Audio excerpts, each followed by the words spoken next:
Hello everyone, this is Ashutosh here, and I'm back with another interesting set of questions, mixed bag के questions हैं, but in the current affairs context, hence it is a combo of both. Please आप video pause करके disclaimer जरूर पढ़ लीजिएगा. The first question, LPG आजकल बहुत ज़्यादा न्यूज़ में है. The question is pure LPG has very little smell, so a special substance is added so that people can notice a leak quickly. What is commonly added for this purpose? LPG कि अपनी जो smell है वो बहुत कम होती है, इसलिए एक ओडरेंट मिलाया जाता है उसमें. What is that odorant which helps us in detecting a leakage? Your options are ammonia, nitrogen, ethyl mercaptan और कार्बन डाइऑक्साइड. एंड दोस्तों इसका सही आंसर है ethyl mercaptan. This is the chemical formula for it, CH3CH2SH. Colourless liquid है, abbreviated as ETSH. Ethyl group है, 11th-12th के बच्चे समझ पाएंगे, attach to a thiol group SH. So the answer for it is ethyl mercaptan. With this the second question is Udan scheme, जो कि regional Airways connectivity को बढ़ाने के लिए शुरू की गई थी, और अभी आपने 2 दिन पहले मॉडिफाइड उड़ान, इसे लोग मोडिफाइड उड़ान भी कह रहे हैं, मोडिफाइड और मॉडिफाइड उड़ान स्कीम भी आपने सुना होगा, न्यूज में था. The question is very simple, what is the full form of उड़ान? ये स्कीम शुरू हुई थी जब 2016 में, तो आई कैन रिकलेक्ट उस समय ये था कि अगर 1 घंटे से कम की आपके फ्लाइट ड्यूरेशन है तो the ticket price was around 2500 rupees. ये आज भी है या नहीं मुझे इसका आइडिया नहीं है, बट ये तब का था. और the objective of this scheme is आप दूर क्षेत्रों को भी कनेक्ट करें. पहली जो उड़ान हुई थी, शायद वो first flight under Udan scheme was connecting Shimla to Delhi, if I can recollect it properly. That was it. The question is, what is the full form of उड़ान? उज्जवल देश एयर नेटवर्क, उड़े देश का आम नागरिक, यूनिफाइड डोमेस्टिक एविएशन नोड, या उड़ान देश केंद्र नीति? आप लोग चाहें तो आप लोग पॉज करके आंसर राइट कर भी सकते हैं. अक्टूबर 2016 में शुरू हुई थी टीयर 2 टीयर 3 सिटीज को कनेक्ट करने के लिए, और एयरपोर्ट इंफ्रास्ट्रक्चर वगैरह छोटे शहरों में डेवलप हो सके. The answer for this question is उड़े देश का आम नागरिक, विच इज उड़ान स्कीम, उड़े देश का आम नागरिक. We move to the third question. आपने कल सुना होगा, न्यूज में था ये कि बेलारूस के president Alexander Lukashenko Pyongyang Kim Jong उनसे मिलने गए थे.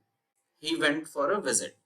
The question is, Belarus Soviet Union का पहले पार्ट हुआ करता था. It was part of Soviet union.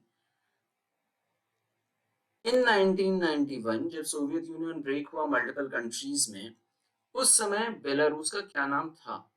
Before मतलब अभी जो उसका वर्तमान नाम which is Belarus, what was the earlier name? Belarusian people's republic, Belarusian Soviet socialist republic, west Russian Soviet republic, या बेलारूशियन यूनियन रिपब्लिक? अब हमारे पास जानने के लिए कई चीजें यहाँ पे, जैसे 1991 में जो रशिया और आसपास की जो कंट्रीज थी वो सब सोवियत यूनियन का पार्ट हुआ करते थे. तो 1991 विच वाज 25 दिसंबर 1991 को आप यहाँ देखेंगे रशिया में, मॉस्को में, ये जो पहला सोवियत यूनियन का फ्लैग था वो हट गया था और रशिया का फ्लैग लग गया था. और उस समय के जो प्रेसिडेंट थे वो प्रेसिडेंट गोर्बाचेव थे.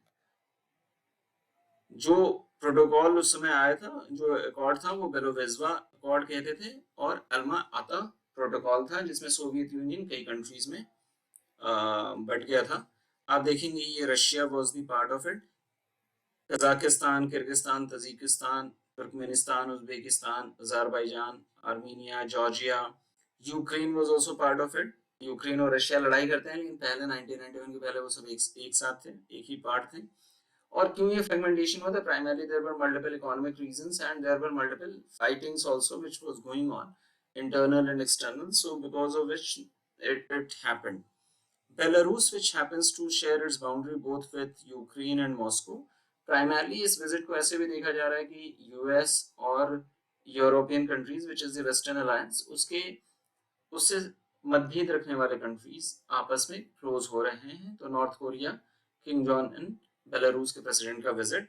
इंटरेस्टिंग बात ये थी, आप देखेंगे प्रेसिडेंट ने, बेलारूशियन प्रेसिडेंट ने किंग जॉन इन को एक राइफल दिया था, and while giving the rifle he said that in case of the army enemies come, So not exactly the same line, but यही था कि in case if the enemies attack or come, so उन्होंने ये rifle gift किया था, and in return he also had got a sword here and a vase there, vase या vase. So this is the answer for this question is it was Belarusian Soviet Socialist Republic. This is the answer, and आप यहाँ पे सामने flag देख सकते हैं Belarus का. With this we come to the thought of the day, और आज का thought interesting है. Every new day is another chance to change your life. कल तक जो भी हुआ जैसा भी हो वो सब हो गया. आज आपको एक नया मौका मिल रहा है. हर दिन एक नया मौका है हमें अपने नई चीजों को शुरू करने का. So very interesting thought, which could inspire us.